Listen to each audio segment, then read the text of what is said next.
section A is compulsory.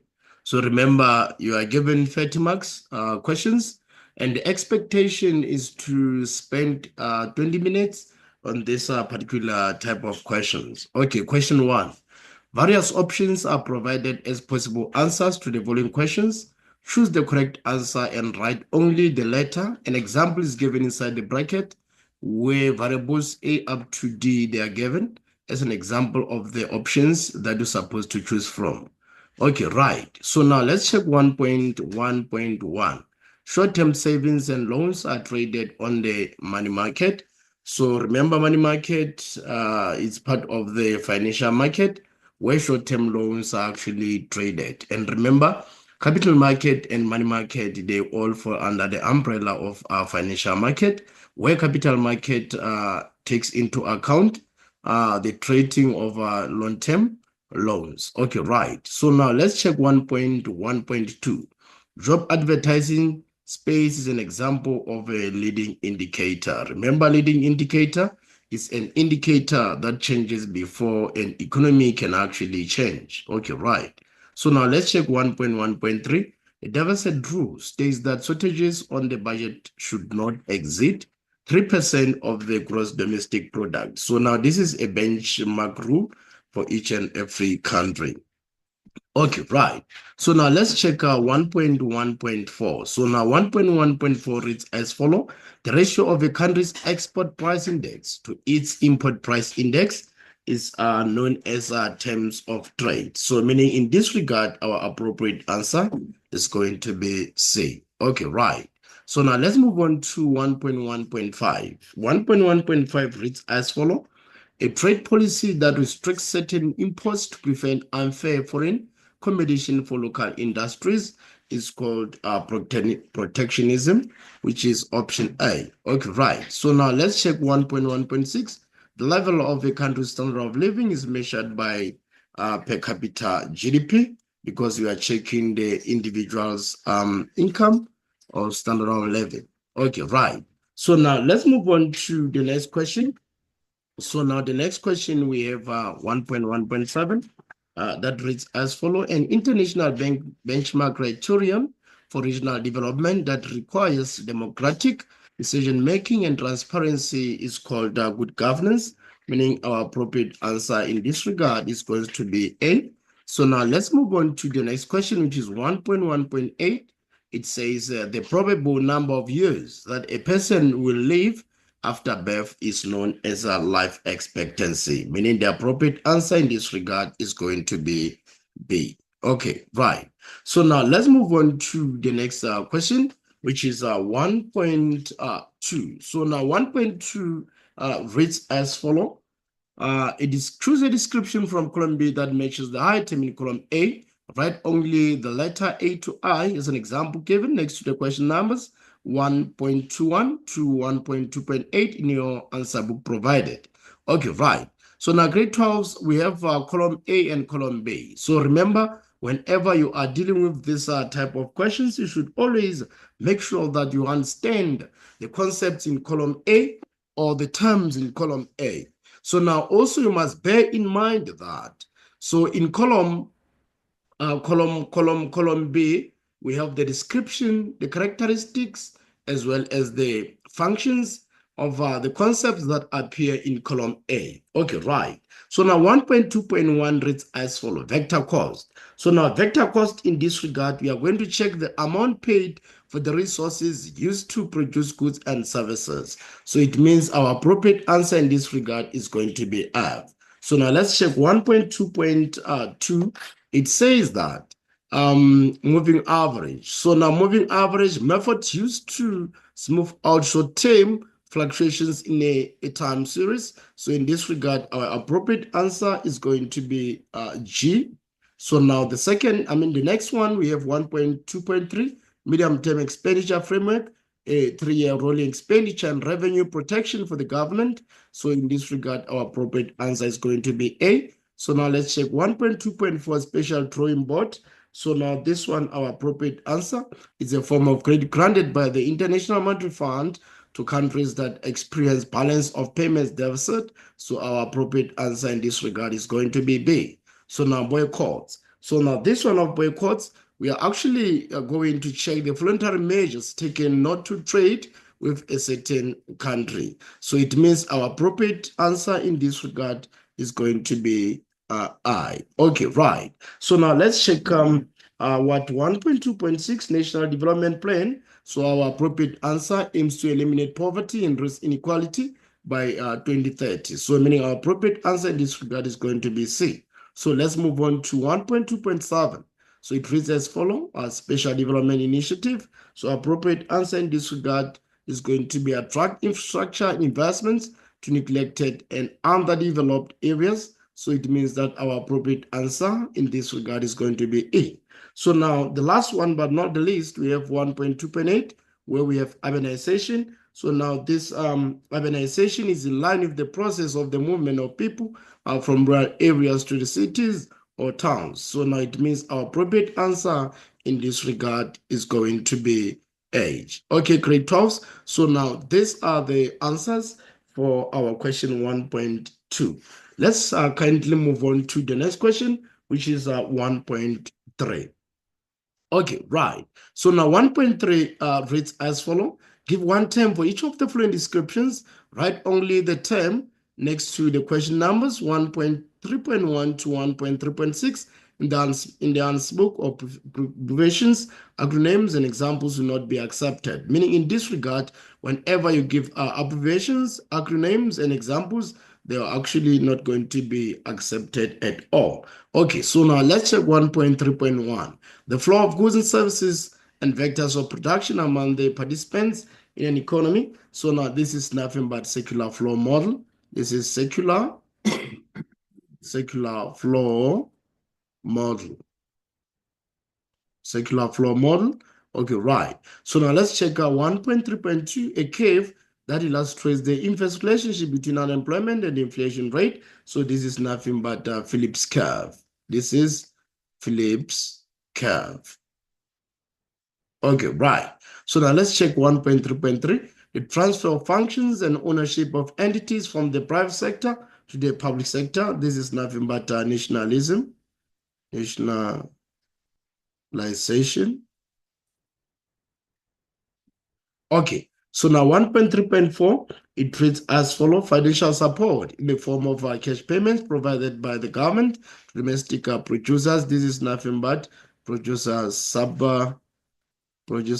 subsidy. This is nothing but producer subsidy. So let's check 1.3.5, industries that employ more labor than a capital in the production process. This is nothing but labor intensive. Labor intensive. Okay, right. So now the last but not least, we have 1.3.6, the economic indicator used to measure the cost of living. This is consumer price index. Consumer price index, which is CPI. Remember, you're not supposed to write CPI. The moment you write CPI, you're going to score 0 marks. Okay, right. So now we are done with section A, grade 12. Let's kindly move on to the next section, which is section B. And remember, under section B, you are given three questions. The expectation is to answer only 2 questions, of which each question carries 40 marks. So both questions sum up to 80 marks under section B. Okay, right. So now, section B in particular, we are going to check question 2. So question 2 reads as follows. Answer the following questions as 2.1.1 and 2.1.2. So 2.1.1, name any 2 methods used to calculate gross domestic product. So remember the methods that we have production method.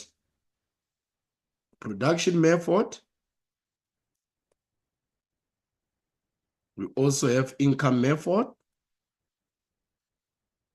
And lastly, we have expenditure method.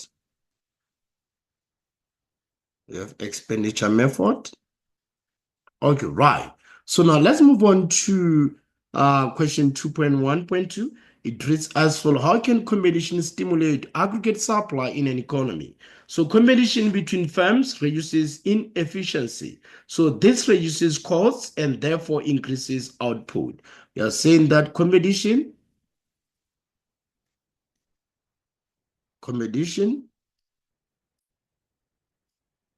between firms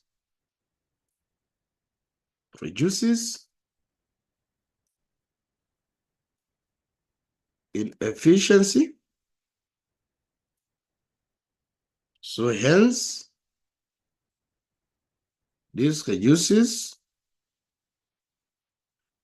costs,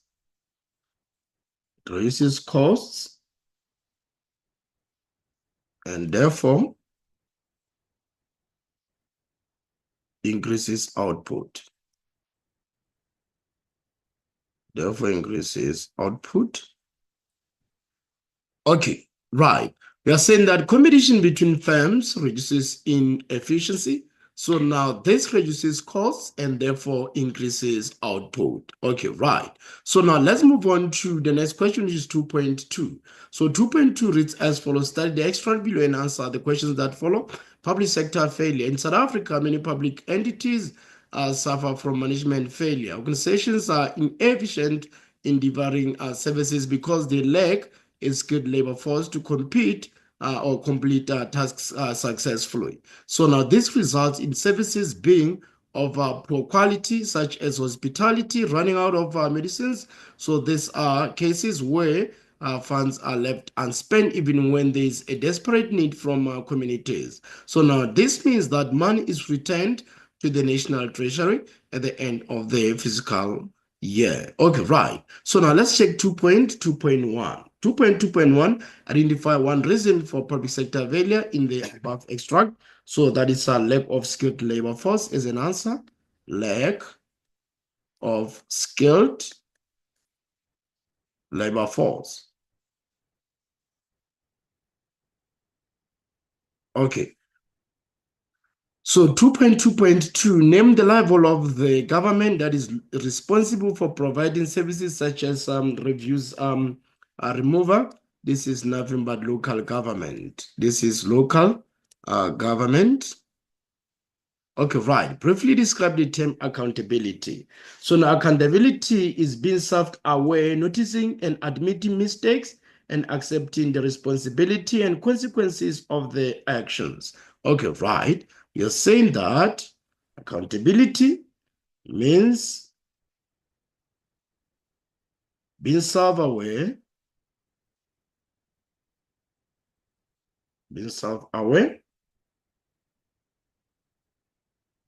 noticing and admitting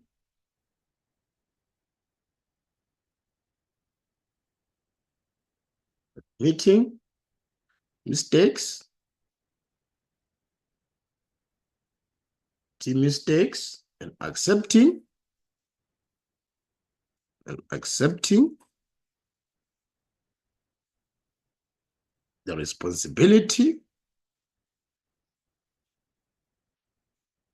and accepting the responsibility,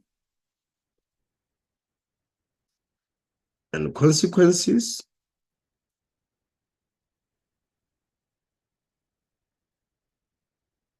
of the actions, saying that accountability, being self-aware, noticing and admitting mistakes, and accepting the responsibility and consequences of the actions. So that is the meaning of accountability. So now let's kindly move on to the next question, which is 2.2.4. Explain the effect of public sector failure on the allocation of resources. So now resources in this regard, they are going to be wasted, meaning no optimal allocation of resources is going to take place. So we are saying that resources are wasted, no optimal allocation of resources. Okay, right. So now let's move on to the next question, which is 2.2.5. So now 2.2.5 reads as follows. Why is it necessary for the government to impose taxes on demerit goods? Remember demerit goods? We talk of those goods that are very dangerous or harmful or toxic to be consumed by the human beings. So now in this regard, the moment the government imposes tax on demerit goods, it means that it's going to discourage consumption of demerit goods due to the fact that demerit goods are harmful to human beings' consumption. Okay, right? You're saying that to discourage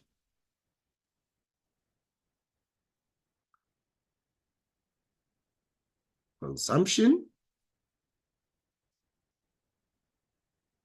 of demerit goods.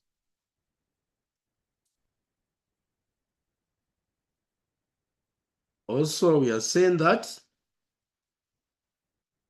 due to the fact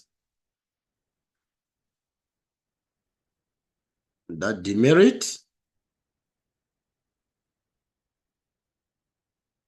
goods are harmful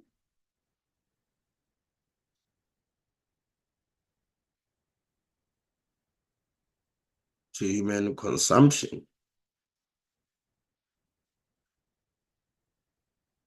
Okay, right, grade 12s. So now let's move on to the next question. So now the next question is 2.4. So now 2.4 reads as follows. It reads as follow 2.4. Study the graph below and answer the questions that follow. So we have the multiplier effect in a two-sector economy. Remember, in a two-sector economy, that's where we have a household as well as the firms, and we have two markets where we have the product market as well as the vector market. Okay, right. So now let's check out 2.3.1. It says identify the value of the marginal propensity to consume in the graph above. So it means in this regard, this is our value for marginal propensity to consume, which is 0.5. So now let's move on to 2.3.2. Name any one participant in a two-sector model. So we have the households.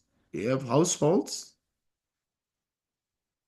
Also, we have what? We have firms or businesses. Okay, right. So now briefly, what describe the term autonomous consumption. When we talk of autonomous consumption, we refer to spending on goods and services that is independent of income. So now it means that the spending on buying of goods and services normally takes place regardless whether a person is having an income or not. Okay, right. So now we're saying that this is nothing but spending on goods and services, spending on goods and services that is independent, that is an independent of income. Okay, right. So now explain the relationship between the marginal propensity to save and the value of the multiplier. So now there is an inverse relationship between marginal propensity to save and the multiplier. Saying that there is an inverse relationship between marginal propensity to save and multiplier. Okay, right. So now use the information in the above graph to calculate the change in national income. So if you check the given set of the information, the change that we are going to talk about is actually here from Y to what to Y1. So it means that our change in national income is going to be Y1 minus Y. So now where we actually have our Y1 being equivalent to 30, being equivalent to 30 plus 0.5y, then we multiply by 30 because the y-intercept in this regard, we check the y-intercept in this regard, we have the y-intercept as 30 and the y-intercept as 20. So it means in this regard, then we are going to have our y1 as 45. Then we are going to have our y be equivalent to 20 plus 0.5, then multiply by 20. So the appropriate answer is going to be 30. So now, therefore, our change in y is going to be y1 minus y, which is going to be 45 minus 30. Then our appropriate answer in this regard is going to be 15. So it means that now 15 is going to be our answer. Okay, right. So now let's move on to 2.4, and also we are going to check our 2.5. Okay, right. So now let's check our 2.4. So now 2.4 reads as follows: discuss the exogenous monetary explanations of a business cycle. So the monetarists argue that the major causes of economic fluctuations is inappropriate government policies and undesirable changes in the money supply. And also they continue to say that economic growth is determined by the supply of available natural resources of production, including technology. Also, they continue to argue that markets are inherently stable. Forces of demand and supply will bring market to equilibrium. Also, they believe that no government intervention is needed. Only the market forces of demand and supply can actually stimulate the flow of goods and services. Okay, right? You are saying that monetarists argue that the major causes of economic fluctuations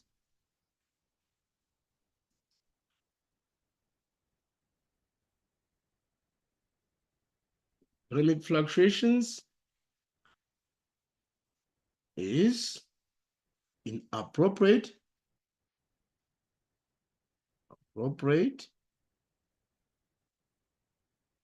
government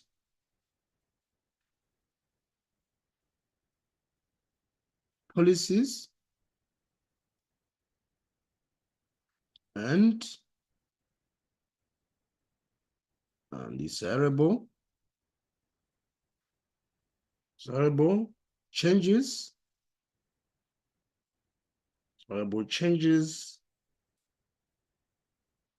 in the money supply.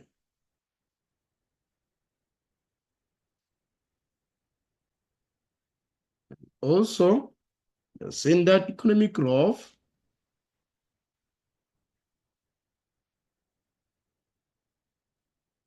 is determined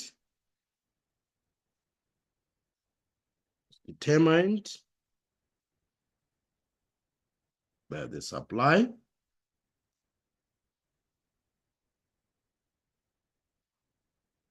of available natural resources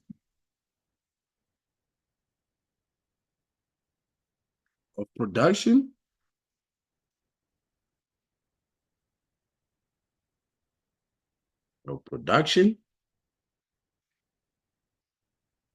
including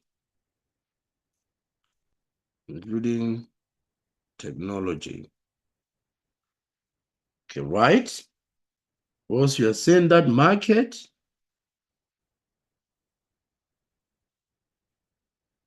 are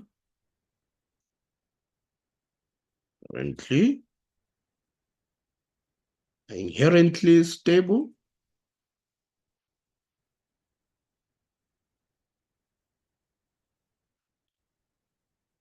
forces of demand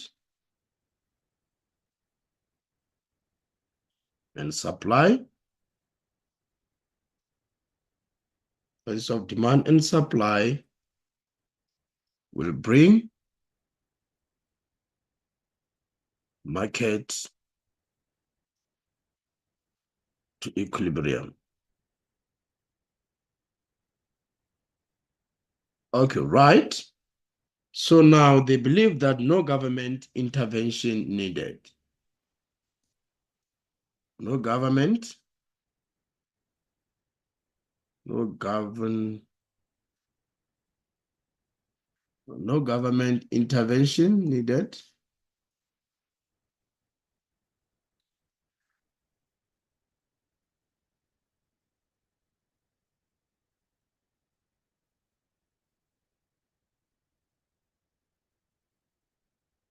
Government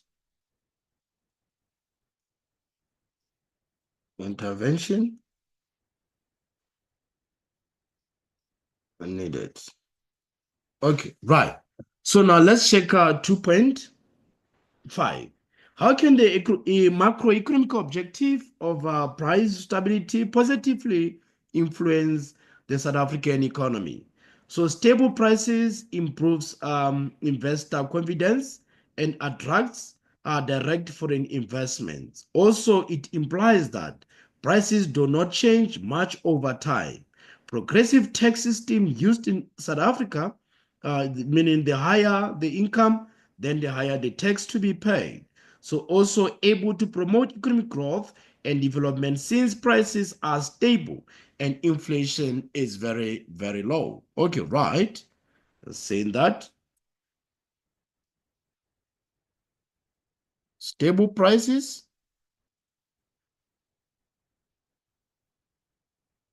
improve investors' confidence,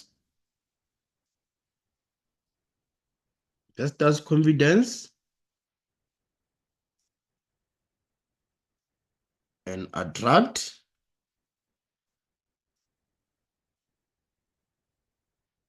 foreign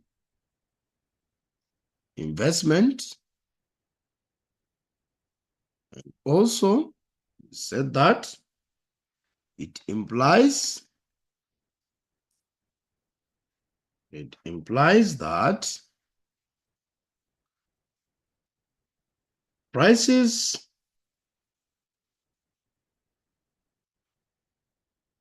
do not change much over time.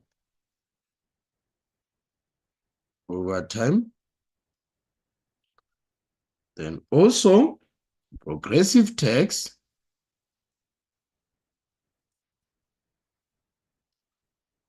system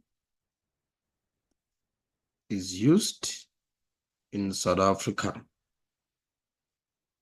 meaning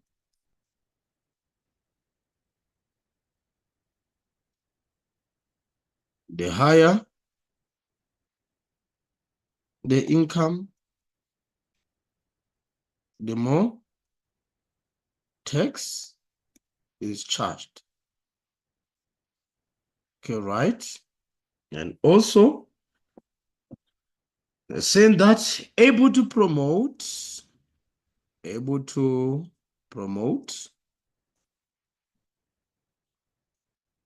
economic growth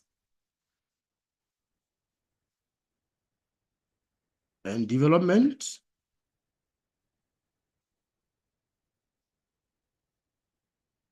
Economic growth and development, since prices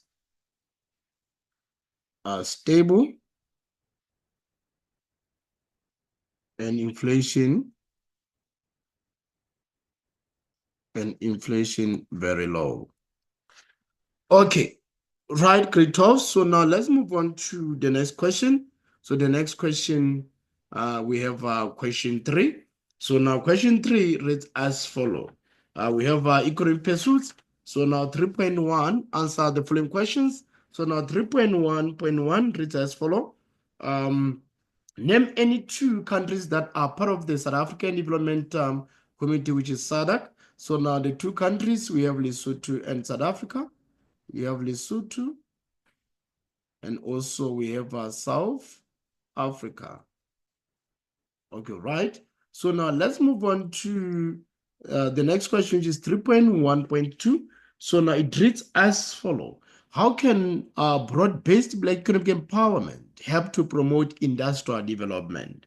So, okay, it promotes economic inclusion through preferential procurement, which requires companies to actually prioritize suppliers by Black people. Okay, right? You're saying that it promotes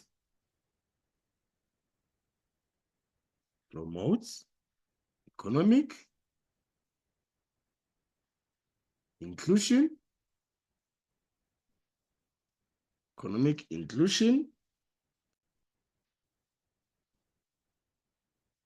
through preferential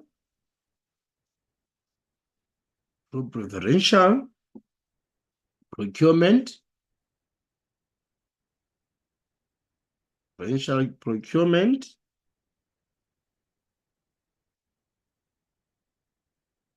which requires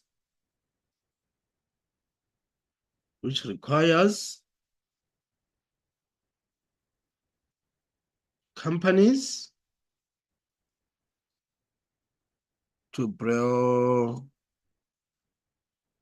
prioritize suppliers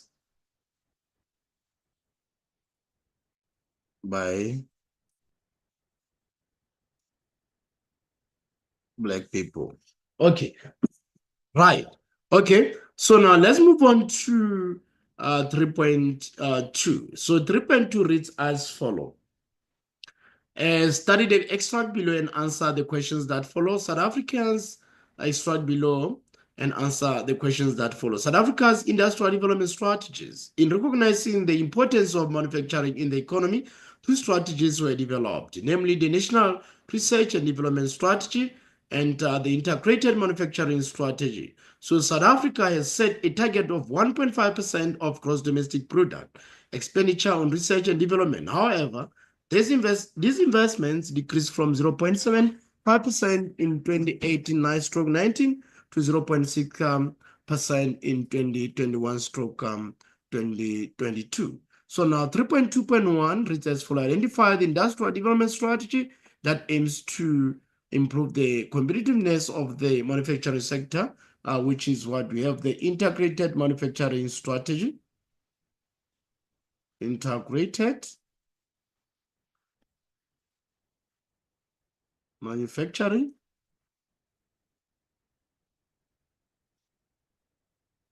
strategy. Okay, right. So now let's check 3.2.2. Name the government department that is responsible for name the government department that is responsible for promoting industrial development. That is trade, industry, and competition. The department is trade, industry, and competition. Okay, right. So now let's check 3.2.3. So now 3.2.3 reads as follow. So now it says that what I briefly described the term duty-free incentives. So now this duty-free incentives is when purchasing an item without paying import, sales, value added, or any other tax. Okay, right? You're saying that purchasing an item without paying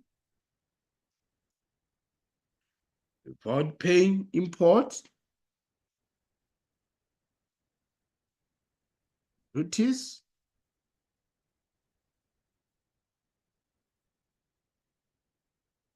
sales, value added,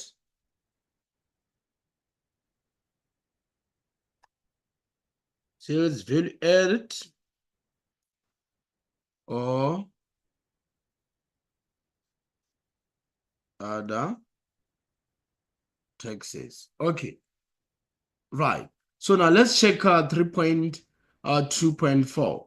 Explain the importance of corridors in promoting regional development.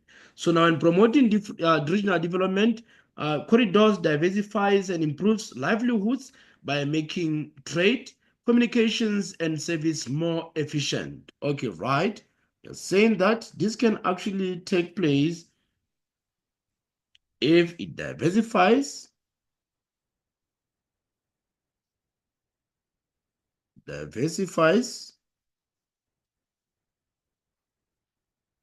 and improves, diversifies and improves livelihoods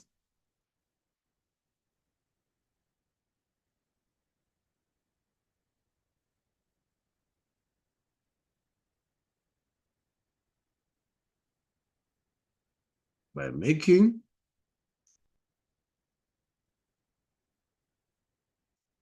trade,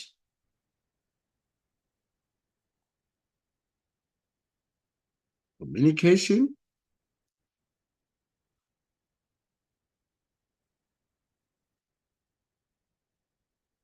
and services more efficient. And services more efficient. Okay, right. So now let's move on to 3.2.5.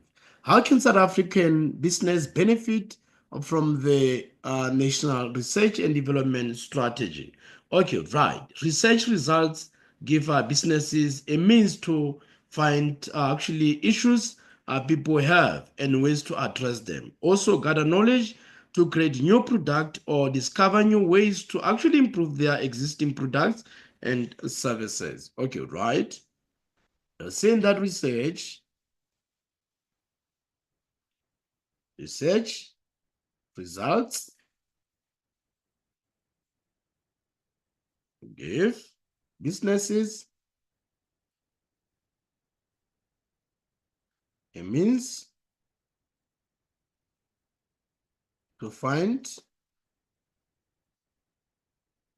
issues,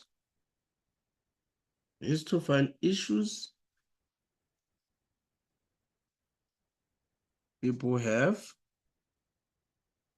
and ways to address them.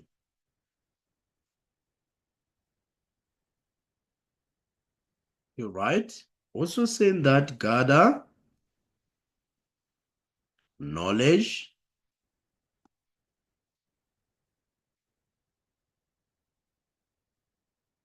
to create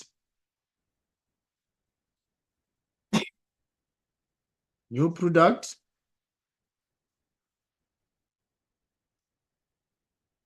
or discover new ways to improve, new ways to improve the existing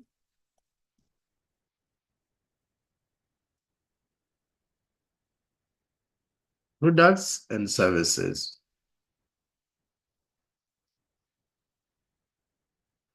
Okay, right, great talks. So now let's move on to the next question. So now the next question, we have 3.3. So now 3.3 reads as follows. Study the graph below and answer the questions that follow. South Africa's labor productivity growth. So now let's check 3.3.1. Identify the percentage changes in South Africa's labor productivity in the fourth quarter of 2022. So now if we check, we have negative 8%. Okay, right? Stage one are the economic indicator that relates to productivity. So now we have a remuneration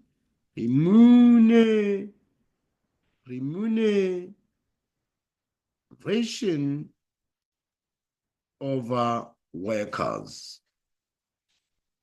Okay, briefly describe the term economic indicator. So an economic indicator, we actually refer to statistical data on the performance and trends of economic variables over time. So now we're saying that this is nothing but statistical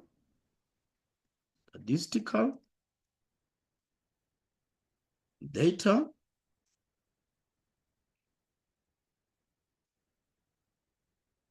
on the performance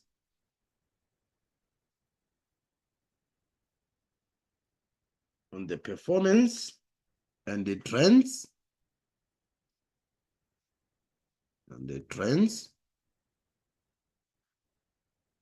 of economic variable or economic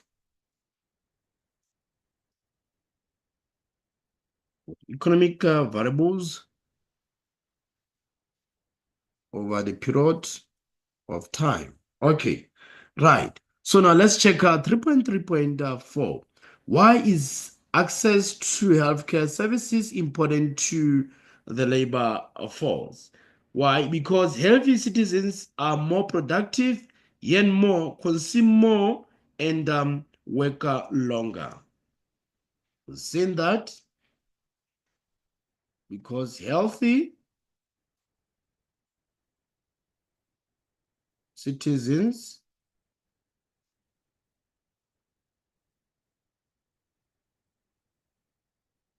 are more productive,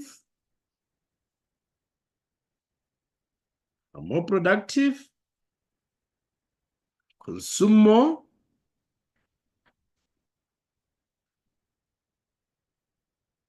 and work a little longer. Okay, right. So now let's check 3.3.5. So it reads as follows. How can a decrease in labor productivity impact the economy?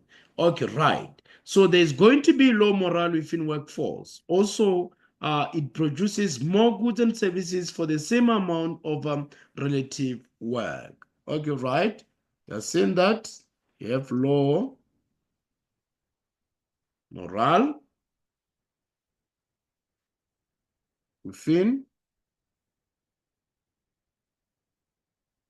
the workforce. And also we are saying that it actually produces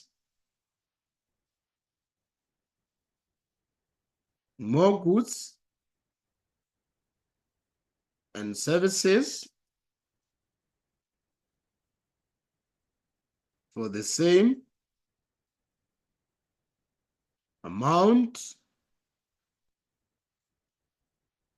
of relative work,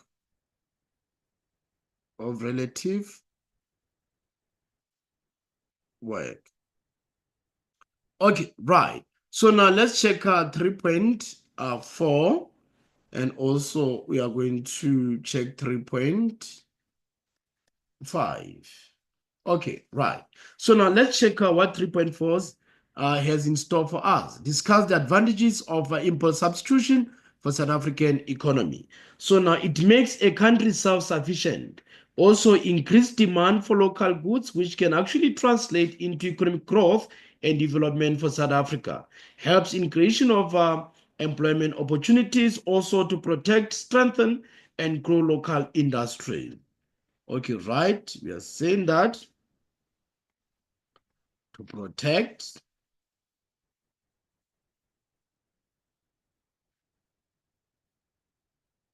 strengthen, and grow local businesses. And also we said it makes a country self-sufficient,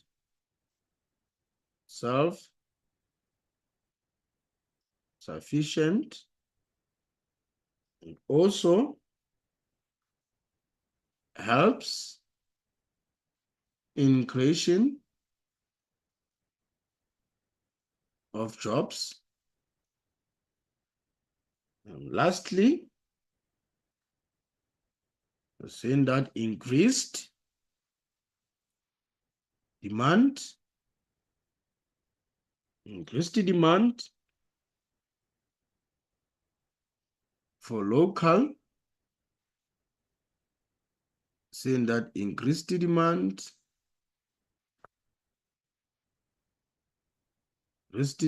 for local goods,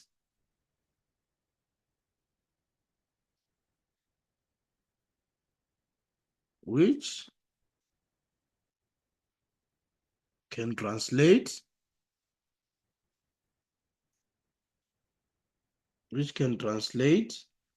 into economic growth and development in SA. Okay, right. So now let's check 3.5. 3.5 reads as follow. Analyze the challenges faced by South Africa in promoting industrial development through the various policies. Okay, right. So now, overcoming profound inequalities while building a more dynamic or productive and competitive economy. Triple challenges: poverty, inequality, and employment. Also, the policies include investment facilitation, trade technology, small business promotion, strategic and informational leadership competition, and labor policy. Okay, we are saying that policies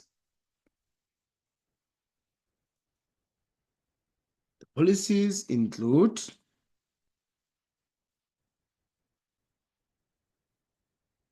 investment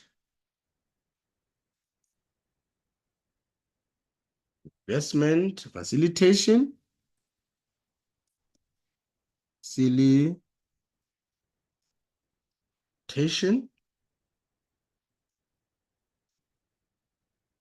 trade, technology,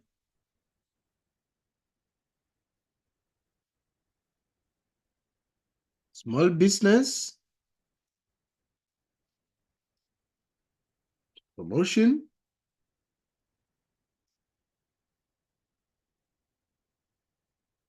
strategic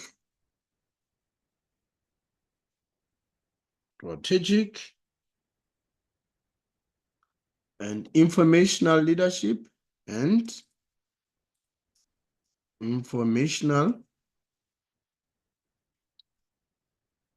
leadership,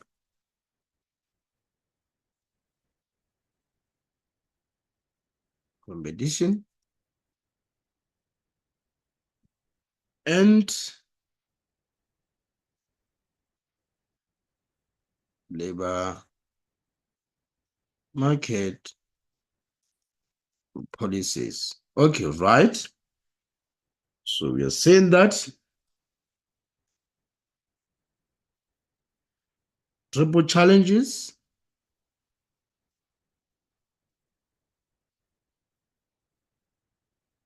poverty, inequality,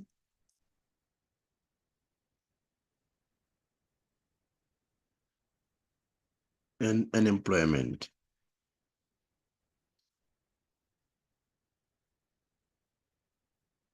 Okay. Saying that overcoming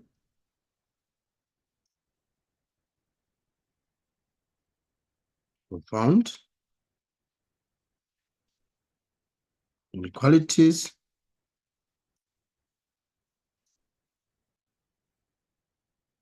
while building more dynamic,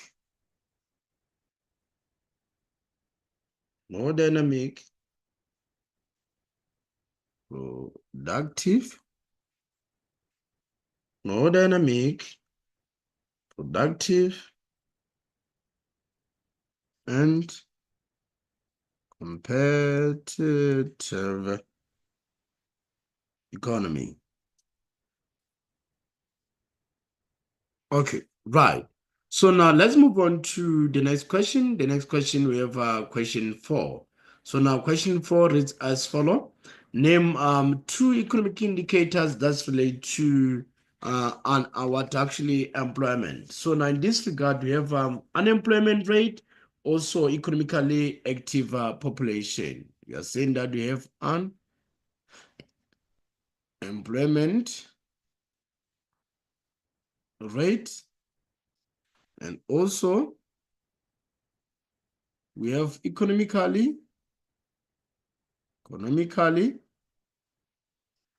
active, economically active population. Okay, right. So now let's check 4.1.2. How can the government achieve the macroeconomic objective of economic equality or equity in South Africa? Okay, by creating a more fair and equitable distribution of income and welfare. They are saying that by creating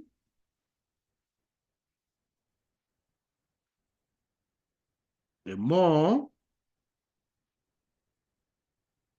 fair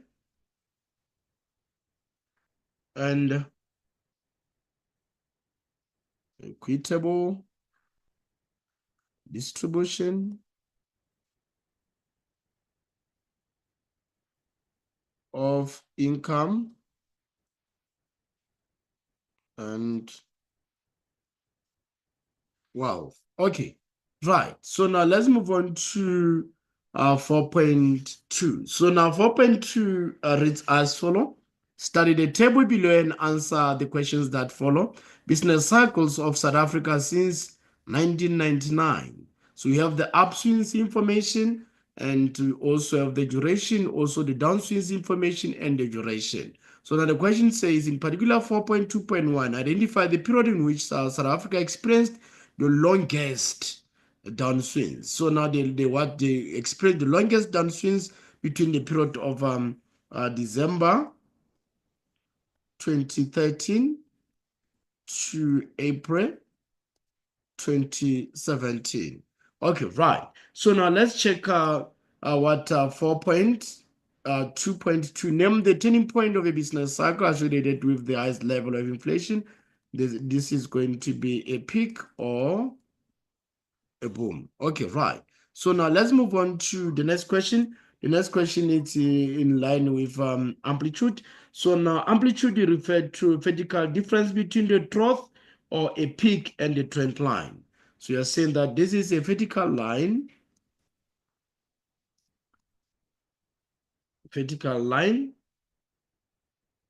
or difference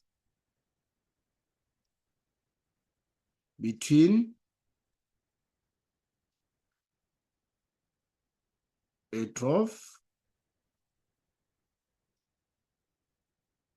or peak and a trend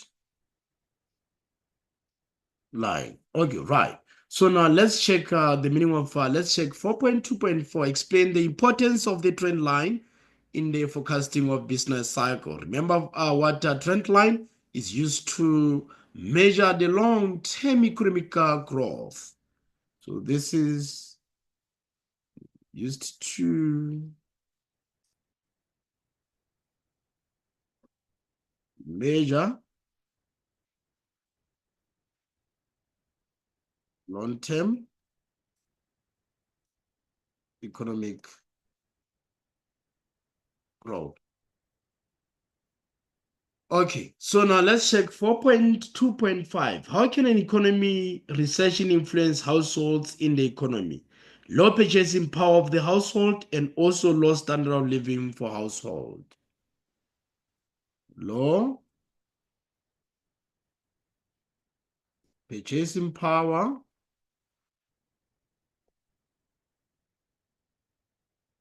for households. And also we are saying that low standard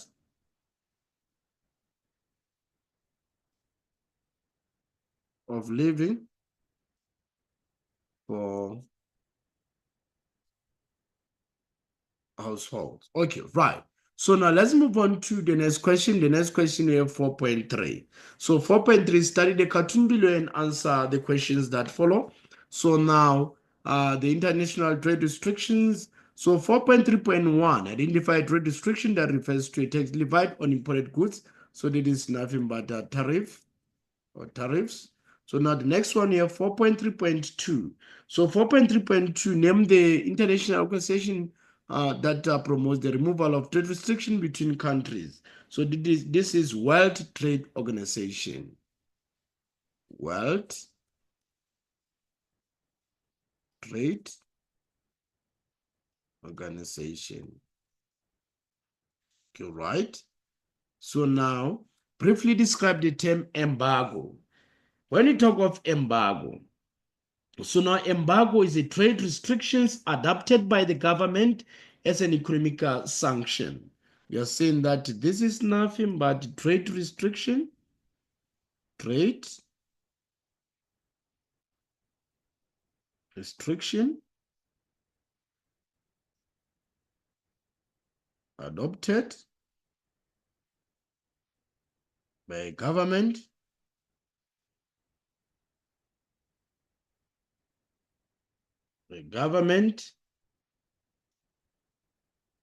as an economic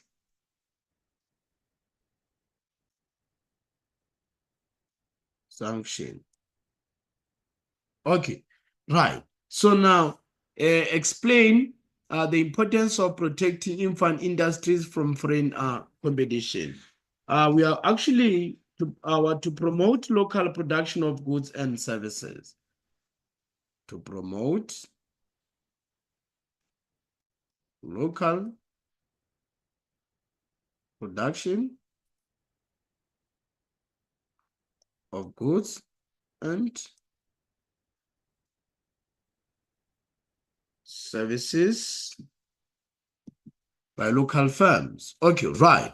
So now let's move on to 4.3.5. How can the economy benefit from specializing in the production of a specific product? Okay, so the moment an economy specializes in the production of a specific product, it means that there's going to be enhancement of skills, enhancement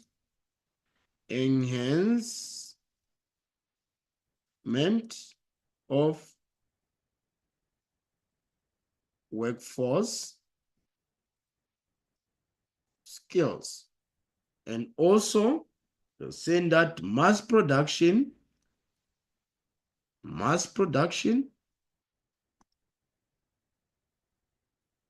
of specialized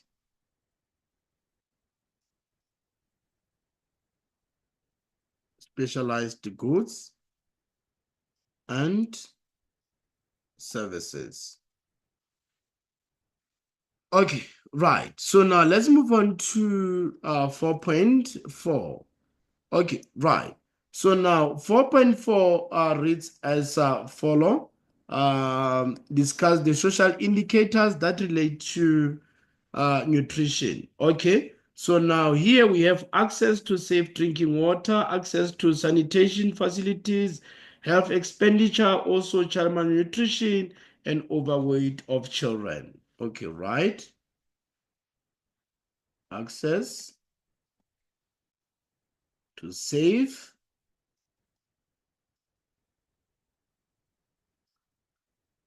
drinking water, and also the same that access to sanitation,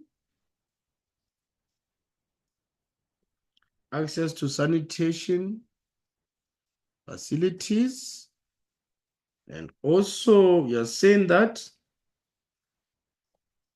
child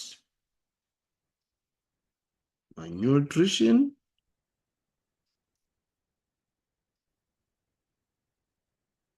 and overweight children, as well as also health expenditures. Okay, right. So now let's check 4.5. It reads as follows. How can an increase in injections contribute positively towards the South African economy? So now the moment injections increase, it means that there's going to be creation of employment, payment of tax by household and firms, more of exports than imports, mass production of goods and services. Okay, right? We are saying that creation of employment, you're right? And also we are saying that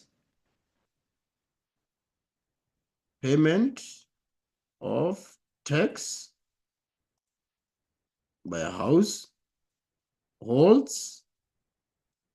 and firms. And then we are saying that you have more of exports than imports. Okay, right? And also, we are going to have mass production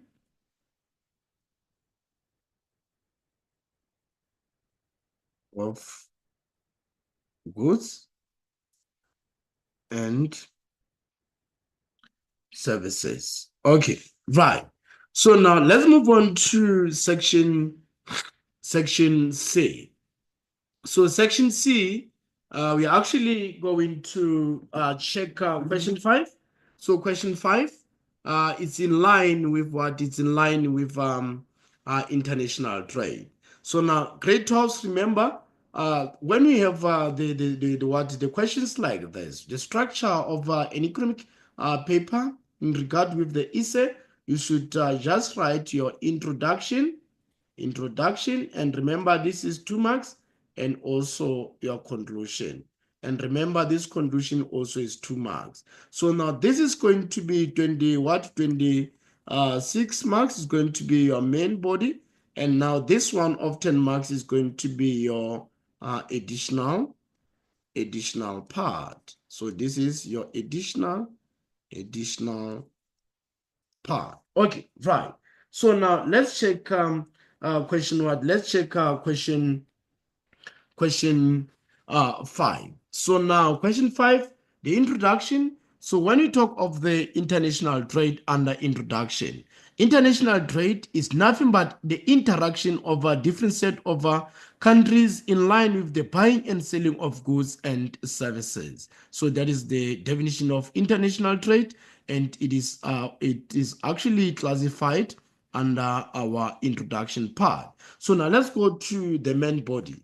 When we get to the main body, we're supposed to give the reasons for international trade. Okay, right. So now let's check what are these reasons for international trade. So now when we check reasons for international trade, we have demand reasons and as well as supply reasons. So now I'm going to check the demand reasons for international trade. So now demand reasons for international trade, we are going to check the level of economic development and income. So meaning the need for basic necessities such as food in developing countries may result in more goods being imported. And also we check the differences in consumption patterns, meaning a poor country will have a higher demand for basic goods and services, but a lower demand for luxury goods. So we also check different consumer wants and preferences, meaning a modern society demands a wide variety of goods and preferences. So we also check the international migration. Different cultures, religions, lifestyles of our migrants will result in certain goods and services being important. So now we also check different levels of our technical development, meaning the demand for the latest technologies which are not available in all countries must be actually imported. So now we also check out the cost of production. A country may not be able to produce goods at the lowest possible cost. Okay, right, grade 12. So now let's check also other reasons. So now we are going to check the supply reason for this regard. So under the supply reason, we are going to check the natural resources. So now these are resources that are not evenly distributed across all the economies or countries. So now also you're going to check the labor force. So labor force differs between different countries in terms of skills, knowledge, training, quality, quantity, and also the cost. So now we also check the availability of capital. So in some countries, they need to modernize the industries and economies with advanced machinery equipment, but cannot manufacture this equipment because they lack the capital to do so. So now we also have lack of entrepreneurship. So meaning those countries that have good entrepreneurial skills offer more goods and services for trade. We also check climate conditions, meaning these countries make it possible for others to produce certain goods at lower prices than other countries. So now we also check technological resources, meaning the developmental levels and innovation processes of countries will also differ as a result of other countries that may have actually abundance while others may not. Okay, right. So now also check the specialization where most of this surplus production gets exported to other countries, and the revenue earned from these exports can be used to finance their imports. Okay, right. So now we are done with our main body and international trade. So now let's check the impact of weaker currency on South African economy. The moment the currency of South Africa is very weak compared to other currency, it means that so now South Africa is going to have more of the tourists, because for tourists to come to South Africa, it means that they are going to have more of the money, or a lot of money, because their currency is more stronger than South African currency. So it means for them to avoid buying of goods and services, it is going to be very affordable and very cheap to them. Okay, right. But now it is going to be very difficult if South Africans now want to go to other countries for tourism, maybe, or leisure time, or also for work purposes. So in that regard, it means that it's now going to be very expensive for South Africans, because now South African currency is very weak compared to other currencies. Okay, right. So now in conclusion, you should remember, write all your understanding or your opinion. So meaning under conclusion, can just say efficiency determines the supply of goods and services produced at lower prices, and also reduces opportunity cost of acquiring them. Okay, right. So now we are done with question 5. Let's move on to question 6. Okay, right. So now question 6 reads as follows. Discuss in detail the demand side approach in promoting economic growth and development in South Africa. Analyze the importance of promoting small businesses for the South African economy. So in this regard, you should have our introduction as well as a conclusion. And this is going to be our main body. And then this is going to be our additional part. Okay, right. So now under our introduction, we can actually define economic growth and development. When we talk of the economic growth, we refer to improvement in terms of the production of goods and services by businesses. But when it comes to economic development, we refer to improvement in terms of the standard of living by a household. So now let's check what the detail in terms of the demand side approach in promoting economic growth and development in South Africa. Okay, right. So now we are going to check the monetary policy. So now monetary policy in what engages in interest rate changes, meaning lower interest rates will encourage loans from banks. Higher interest rates should encourage investments to the country. We also check open market transaction. Open market transaction, we actually say that to encourage credit creation, the South African Reserve Bank buys securities in the open market money then flows into the banking system. So now we also check moral persuasion, where the South African Reserve Bank can sell security papers such as treasury bills and government bonds, which will drain excess liquidity, and banks will actually have less money to lend. So now let's check fiscal policy. So now we are going to check progressive personal income tax. Higher income earners are taxed at higher rates than lower income earners. So we are also going to check wealth taxes, meaning properties such as houses, offices, factory buildings are taxed on the values of the property. We're also going to check cash benefits, meaning old age pensions, disability grants, child support grants, unemployment insurance are important cash grants, social security payments. These grants alleviate poverty and provide for basic needs and wants. So we also check benefits in kind. So I mean this include the provisions of healthcare, education, school meals, protection, municipal services, as well as infrastructure improvement. So now we also check other redistribution. We have public works programs provide employment, and strategic integrated projects provide employment subsidies and cash benefits such as loans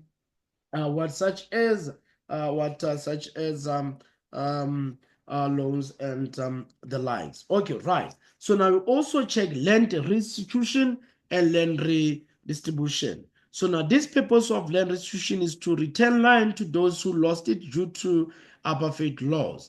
Also, land redistribution focus on land for residential town and productive farm use only. So now we're also going to check property subsidies. Subsidies help the poorer people to acquire ownership of fixed residential property. So many the government's housing subsidy scheme provide funding to eligible persons earning less than 3.5 per month. Remember, they changed the minimum wage rate is now 4,000 instead of 3.5. Okay, right.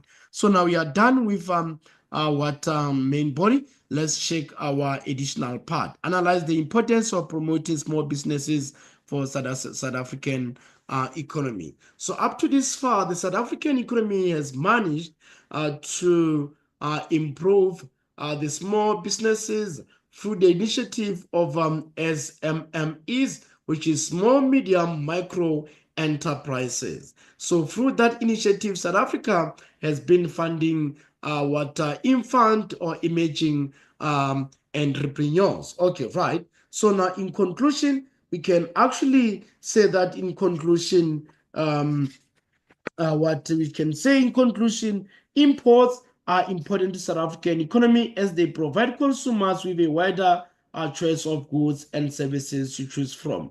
On the other hand, they provide capital goods and intermediate goods such as machinery equipment, chemicals, petroleum products, scientific instruments, and vehicle spares. Okay, right. So now we are done with our question 6. Surely, grade 12s, you did enjoy this lesson. Thank you very much. Shalom. May all God bless you.